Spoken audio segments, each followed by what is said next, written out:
Hey, welcome to the Simple Nutrition Podcast, a show that helps you learn practical and actual nutrition tips from an expert. I am your host, Leonila Campos, a registered dietitian with over 8 years of experience in the nutrition field. Hey, everybody. Welcome back to Simple Nutrition Insights. I'm your host, Leonila Campos, registered dietitian, mother, and advocate for nourishing the body and mind through evidence-based compassion care. Today's guest is someone whose words are more powerful as they are vulnerable. Mallory Tenor Tarpley is a journalism and writing professor at the University of Texas, at Austin's Moody College of Communication, and Macomb School of Business. Her work has appeared in the New York Times, the Washington Post, and more. She's also the author of Slip, a memoir that explores their experience with eating disorders and the complexity of healing. This is a conversation about writing, recovery, resilience, and the ways our stories can either weigh us down or set us free. Mallory, welcome to the show. Thank you so much for having me. I'm looking forward to it. Yeah, thank you so much for being here. Let's begin with Slip. It's such a raw and honest exploration of your experience. What moved you to write this book, and what was it like revisiting the chapter of your life through the lens of memory? It's a beautiful question. For a long time, read books about eating disorders and found them very helpful in many regards, but they were pretty much all written from the perspective of people who were fully recovered. And I felt like there was this lack of a mirrored image because I didn't see my own narrative reflected in those books as a woman who is better, but not all better, and as a woman who still lives with the imprints of my eating disorder. So I really wanted to write a book that explored what I call the middle place, which is this liminal space between acute sickness and full recovery. And it's a space where progress is always possible, but slips also happen. And so I really wanted to just speak truth to my own experiences in that place and also help other people to feel less alone, because for a long time, I thought I was the only person in the middle place. And then when I started to interview and survey hundreds of people for the book, I realized that this space is quite populous, and yet we don't talk about it enough in eating disorder circles. And for me, writing this book was incredibly cathartic. But it was also painful in parts because I did have to really recall painful memories. I had to go back through my old journals that I kept when I was in the throes of anorexia. I had to go back through all of my old medical records, which I was fortunate enough to attain. And I also revisited the places where I was treated for my eating disorder as a teenager. So I had to make sure I was taking care of myself during that part of the process, because in many ways I was trying to re-inhabit my younger self so that I could write really powerfully about those moments in time. But I was very deliberate about going back to therapy once I started writing this book, just knowing that that could be a challenge. Right. Such an amazing story, right? But also, as you mentioned, like being ready to revisit all those painful memories, right? And just planning for it and getting the support and the help that you need. Yes, for sure. As a dietitian, and I have colleagues that work closely with clients navigating disorder eating, I deeply appreciate your honesty and how complicated the healing journey is. Were there specific moments in your recovery where nutrition played a pivotal role in your healing, not just physically, but emotionally? Yeah, so definitely, especially when I was in residential treatment, I began to really think through why I was restricting my food intake and the loss that that created. There was this loss of desire, certainly a loss of caloric intake, but also just a loss of connection to these foods that I once really enjoyed eating.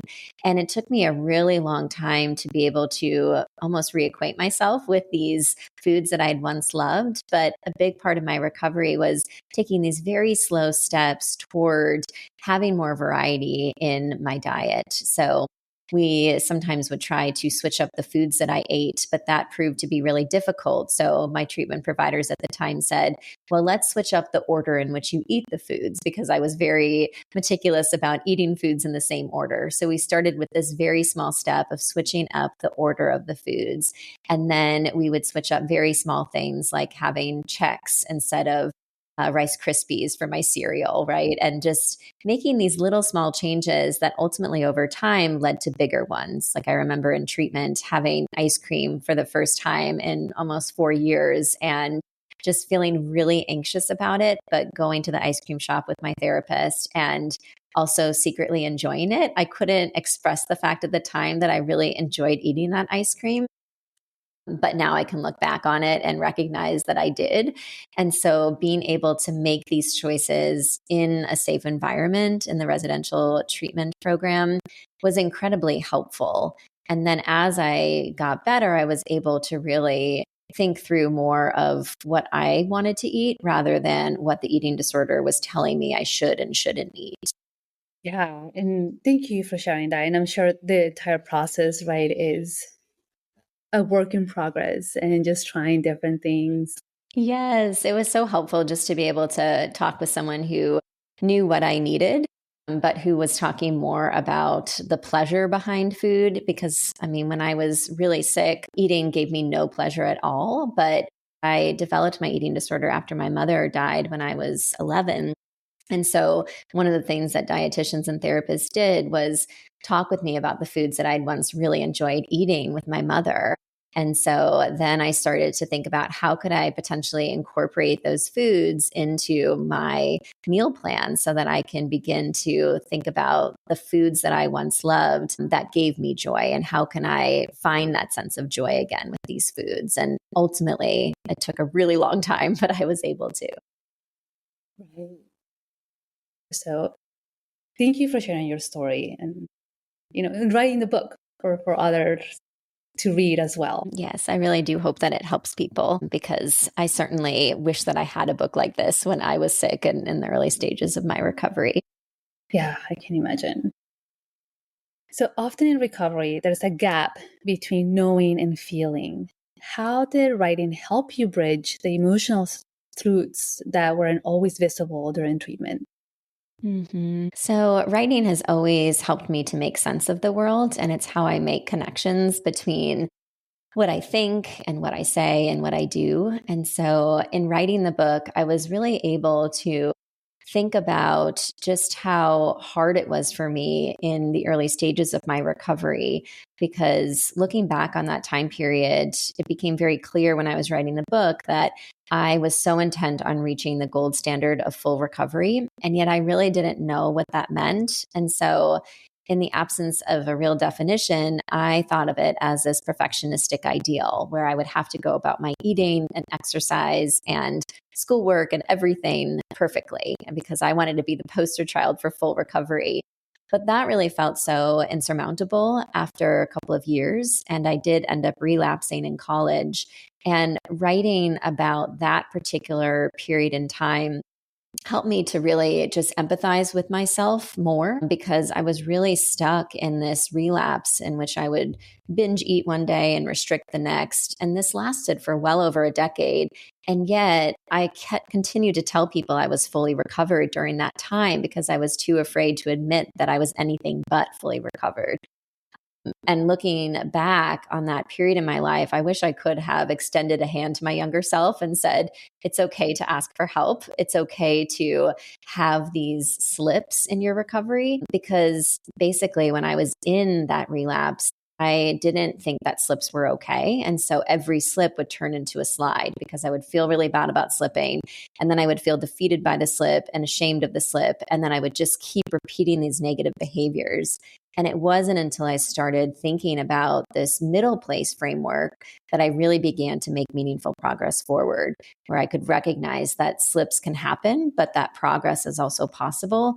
And slips don't have to be grounds for failure, they can be opportunities for growth.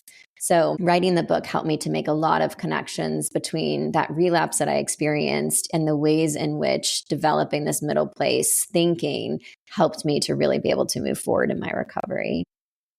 Right. Yes, absolutely. And almost no feeling ashamed.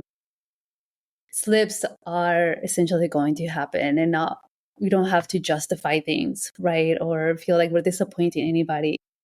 But we don't know that right in the moment until we reflect. And in your case, knowing that, okay, slips are going to happen, right? And they're not failures, but maybe an opportunity to, or part of the progress too. So thank you for sharing that. You've written for some of the top publications in the country and now teach future storytellers. How has your relationship with food, image, and identity influence your role as a writer and teacher? So I love to write personal essays about those very topics because I don't think that they're discussed enough. And a lot of times they can be written from the perspective of people who are recovered or over their issues. And I don't want to discredit those narratives because we need to hear those as well. But I, as a writer, tend to gravitate more toward stories about messy middles and stories that don't have tidy endings that are wrapped up with a pretty bow. And in my writing classes, I really encourage students to look at the messy middles because so often in storytelling, we hear about the beginning and then we hear about the end, but we lose track of that arc in the middle. And that's where some of the most meaningful storytelling and progress can happen. And it's an act of courage in many ways to write from that perspective of being in this middle place, because societally, we tend to prefer stories with protagonists who prevail and who overcome their disorders and their struggles. And I totally understand why those narratives are popular. But I ultimately think that narratives about people who are still in it and really working their way forward and trying to, despite slips, those stories can open up a lot of points of relatability for people. And those are the stories that I'm most interested in reading, and thereby also the stories that I'm really most interested in writing. Right. Absolutely. Right. And I think it also puts that human aspect to it, right? Like, yeah, we are human and we're not going to always have a perfect ending or a perfect beginning, right? Or a perfect middle. And so I think that brings that human aspect to it too, as well. And that storytelling, right? And storytelling is so powerful. It really gets the point across, right? And like you mentioned, having people can relate to those stories too and have a greater impact as well. Yeah, definitely. I know that's always my hope with a piece of writing is that it will help other people to feel less alone. And if I can do that, then in my mind, that story has been a success. Yes, most definitely. In my practice, I see how deeply shame can silence people's stories, especially when it comes to eating disorders or disorder eating. How did you learn to separate your worth from your struggle? And what would you say to someone who's still holding their story in silence? So I, for a long time, just hid behind the shame of my own experiences and found that there was this disconnect between the story that I was sharing with the world and the one that I was living out behind closed doors. So was telling everyone I was fully recovered, and yet I was still very much struggling. And that was partly because there was just so much shame around this idea of slipping. And I didn't think that it was okay to admit that I wasn't fully recovered, nor did I really have the language to describe what it would mean if I wasn't. And so it's really important to give ourselves grace when we find ourselves in this place and to recognize the progress that we are making. Because so often, if we're in the middle place, it can be really easy to fixate on our slips and everything we're doing wrong. But rather, instead of doing that, we can really think about the fact that oftentimes we slip when we're doing really hard things, when we are trying to make progress. Because if you think about that very word slip, it suggests some sort of forward movement because you can't slip if you're standing still. So if we always have shame around our slips, then we're going to likely stay silent about them. And we know that silence can really keep us stuck and it can make us sick. And so the extent to which we can recognize and normalize slips is so important. And that's something I've worked really hard to do in my own recovery, where if I have a slip, then I look at that slip and say, okay, this happened. Why did it happen? Who can I talk to about it? And how do I get back up now? Not next week once I'm past my deadlines, not next month once the kids are back to school. How do I get back up now? And that framing of slipping and thinking about recovery in that way can be really helpful in terms of removing the stigma and shame that so often accompany slips. Right. Absolutely. Thank you. And just knowing, right, that if we speak up, it helps to, to get back up to, but also it can help others, right, that are probably, as you mentioned, struggling with the same things. thinking that they're alone, right? And so now you have almost like this community that hopefully can help each other out. And I love what you said about what can I do now, right? As opposed to like dragging it for another week or two, which might be harder, right? To be able to get out of, as opposed to that. But also the process that you have, right? Like the reflection that if it happens, trying to figure out why, right? Essentially finding the root cause and what is going to help you to move forward. Yes, exactly. Because I think one of the biggest misconceptions of the middle place is that it's about settling for stagnancy. And that's not what it's about. It's rooted in the idea and the belief that recovery is possible, but it's really about recognizing that those slips do happen and we need to be able to not let those stop us, right? A slip doesn't have to equal a slide. So, how do we look at those slips and figure out the ways in which they can ultimately help us to move forward? Right. Yes, absolutely. Your book doesn't just focus on food. It focuses on control, loss, perfectionism, and grief. As a professional working in both health and narrative spaces, I found that balance powerful. How do you ensure that slip didn't become just another eating disorder memoir, but something more expansive? That was so important to me as a writer because, in many ways, I acknowledge that I am someone who fits the stereotypical mold of someone with an eating disorder, and that I identify as a female. I live in a smaller body. I am middle to upper class. And so I didn't want this to just be my story alone. I really wanted to weave my own story together alongside the narratives of other people. So I ended up surveying over 700 people from 44 states and 37 countries, all of whom have lived experience with an eating disorder. And I interviewed 175 of those survey respondents and clinicians and researchers. And I really weave together my own personal narrative with those other narratives alongside the latest research. And for me, that was so important. One, because again, I want to make people with eating disorders feel seen and heard.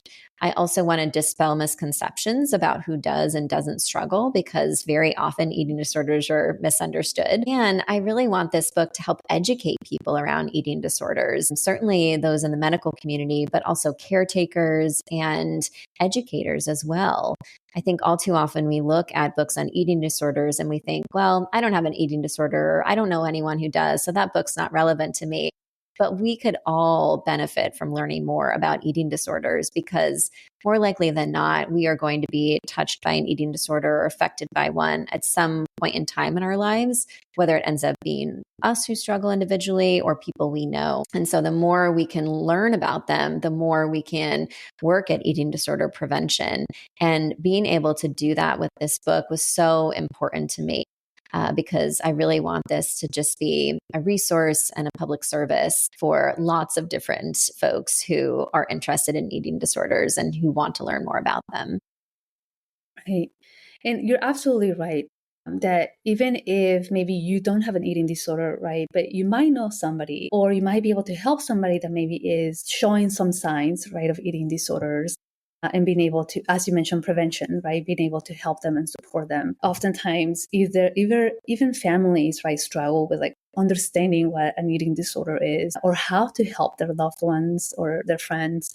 And so, being able to have a resource like your book, Slip, can definitely help, right? And put it in not such a scientific way where it's like hard to like digest, right? But it's more so like a story that you're telling too. Yes, exactly. That is one of the benefits of being a journalist by trade is that I can take research and then really interview the people behind the research and then describe it in a way that is easy to understand because we know that sometimes it can be quite complicated when you start reading about genetics or the brain. And I do talk a lot about just how the brain is affected by eating disorders and how genetics play into the development of eating disorders. So I really wanted to try to take that compelling research that's being done and just make it a lot more accessible to the average reader.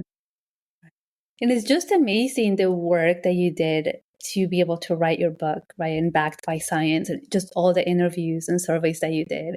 I can imagine all that work, but also all the connections that you created, right? I bet that was amazing. Yes. Yeah. I really got to learn so much in the process of writing this book and also got to meet so many amazing individuals. So I consider myself really lucky just because of the community of support that this book has created. Yeah, amazing. As a mom of two myself, I often think about how we model our relationships with food and our bodies to our children. What kind of conversations do you hope to have or are already having with your kids about these topics? So it's something I think a lot about as a mom because my kids are 7 and 9. I have a boy and a girl. And I do know that there are genetic risks that can be associated with eating disorders. So when I started working on this book, I came across this statistic that loomed really large for me. And it was the fact that girls who have a relative with anorexia nervosa are 11 times more likely to develop the disorder themselves. But when I talked with geneticists for the book, they reassured me in some ways that that does not mean that we are doomed if our parents have had an eating disorder, nor are our children genetically doomed if we've had one, because we don't inherit eating disorders. We inherit a risk to them. And certainly there are these genetic risk factors, but there are also genetic protective factors. There are environmental risk factors and environmental protective factors. And I know I can't control genetics, but I can control environment to an extent. Particularly as my kids just are younger and before they are exposed to social media and other things. So I try really hard to create an environment in which they recognize that all bodies are worthy of respect. I often tell them all bodies deserve our respect, no matter how tall or small, no matter how short or tall.